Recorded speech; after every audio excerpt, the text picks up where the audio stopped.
अस्सलाम वालेकुम स्टूडेंट्स। आज मैं आपको सबसे पहला लेक्चर दे रहा हूँ अकाउंटिंग के ऊपर और ये लेसन 1 है। इस लेसन में मैं आपको बेसिक टर्म्स ऑफ अकाउंटिंग के बारे में बताऊंगा कि जो बेसिक टर्म्स है वो अकाउंटिंग में कौन कौन सी हैं, क्या मीनिंग है और इसको हम कैसे यूज़ कर सकते हैं। ये इस वीडियो में बेसिकली सिर्फ टर्म्स को मैं डिफाइन करूँगा, करना नहीं बताऊँगा, सिर्फ टर्म्स आपको डिफाइन करके यहाँ पे सिखाऊँगा आपको टर्म्स के बारे में। सबसे पहला टर्म्स जो अकाउंटिंग में यूज़ होता है वो एसेट्स। एसेट्स क्या होते हैं?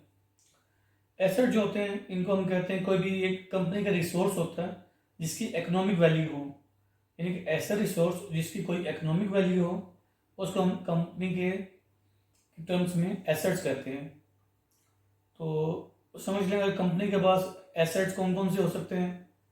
कैश हो सकता है कंपनी के पास फर्नीचर हो सकता है, कंपनी के पास लैंड हो सकती है, कंपनी के पास कोई मशीनरी यूज है या हो सकती है जिसको वो यूटिलाइज करके प्रोडक्ट्स बनाकर उसको सेल करें। तो बेसिकली एसेट जो है वो कोई भी चीज़ है जो कंपनी के पास है जिसकी कोई इकोनॉमिक वैल्यू है तो उसको हम कंपनी का एसेट कहेंगे। और कैपिटल क्या है? कैपिटल बेसिकली इसको हम कैपिटल को उर्दू में सरमाया कहते हैं। कैपिटल कह लें कि कंपनी के पास जो एसेट्स होते हैं इसको अदर टर्म्स में हम सरमाया भी कहते हैं।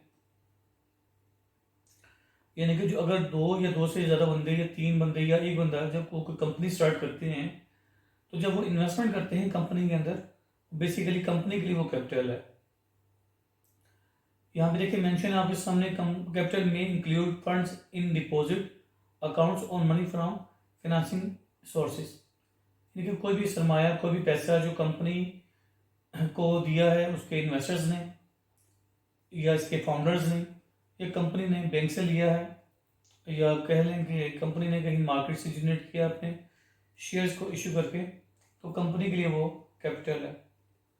जैसे कि मैं अकाउंटिंग क्वेश्चन के बारे में, अकाउंटिंग क्वेश्चन क्या होती है, asset is equal to liability plus capital. तो यानी कि जो एसेट है वो अदर टर्म्स में क्या है, दूसरी साइड पे वो कैपिटल है।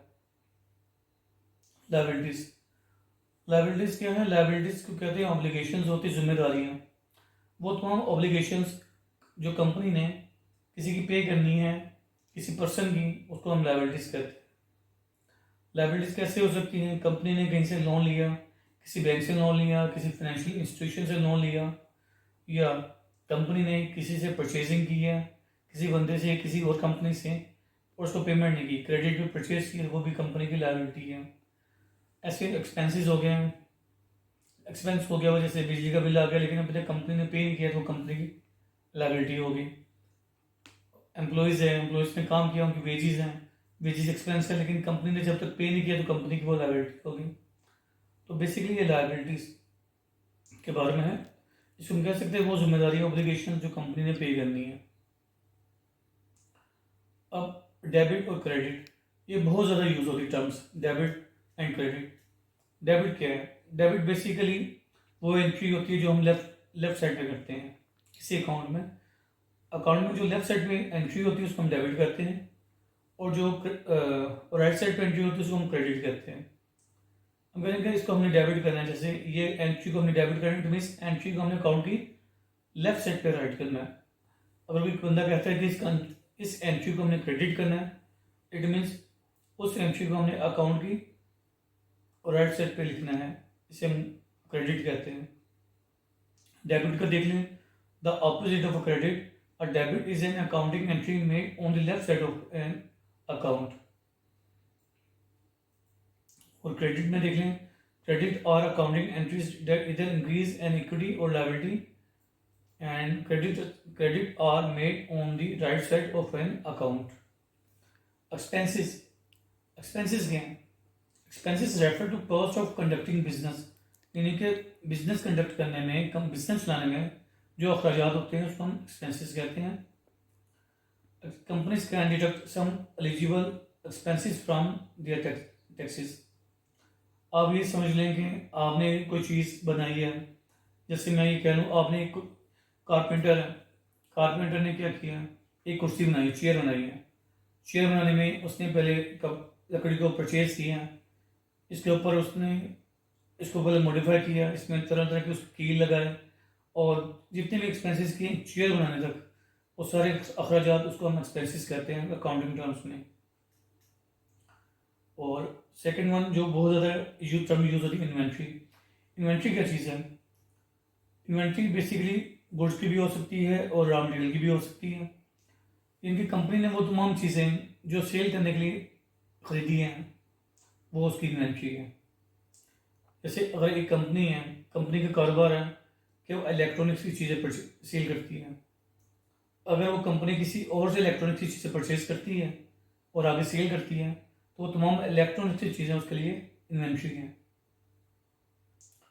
रेवेन्यू क्या है? रेवेन्यू को बेसिकली हम सेल करते हैं।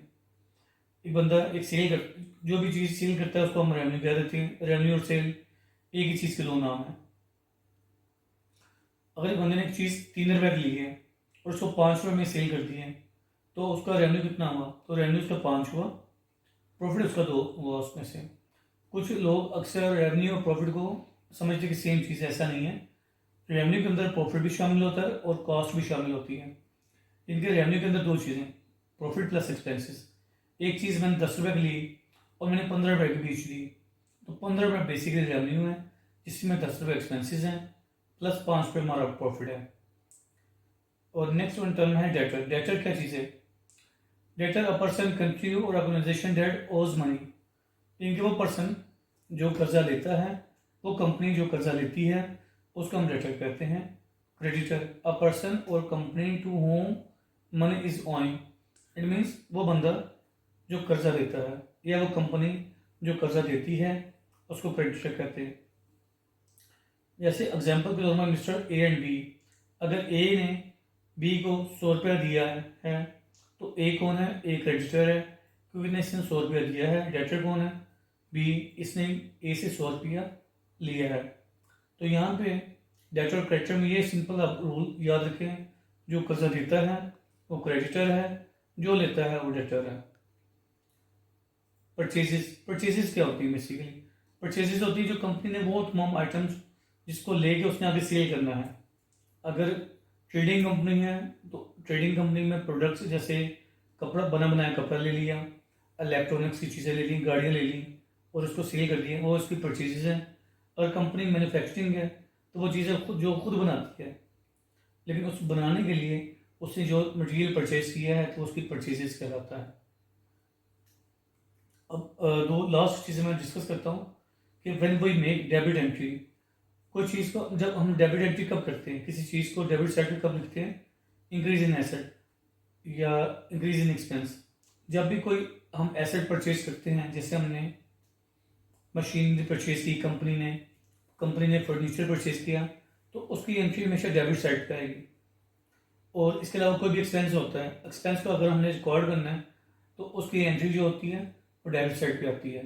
जैसे अगर बिजली का कोई एक्सपेंस हुआ, वेजीज हो गया, रेंट पे किया, तो इसको हम हमेशा डेबिट साइड पे रिकॉर्ड करते हैं। और second one we make credit entry. हम क्रेडिट साइड पे कब रिकॉर्ड करते हैं? Increase in liability. जब भी कोई लायबिलिटी इंक्रीज होगी तो उसको हम क्रेडिट साइड पे रिकॉर्ड करेंगे। कोई रेवेन्यू होगा, कोई सेल होगी तो उसको हम क्रेडिट साइड पे रिकॉर्ड करेंगे। या कोई कैपिटल इंक्रीज होगा तो उसको हम क्रेडिट साइड पे रिकॉर्ड करेंगे। तो बेसिकली हम इन दो चीज़ों को नॉर्मली हम डेबिट साइड पे रिकॉर्ड करते हैं, वो है इंक्रीज इन एसेट या इंक्रीज इन एक्सपेंसेस। और क्रेडिट साइड पे हम 3 चीज़ों को नॉर्मली रिकॉर्ड करते हैं, increase in liabilities, increase in revenue, increase in capital. तो ये मेरा पहला बेसिक लेक्चर है जो कि बेसिक अकाउंटिंग टर्म्स के ऊपर है। अगर कोई भी चीज़ आपको समझ ना आए या कन्फ्यूजन है तो आप मुझे कमेंट में पूछ सकते हैं। नेक्स्ट वीडियो तक आपको अल्लाह हाफिज़।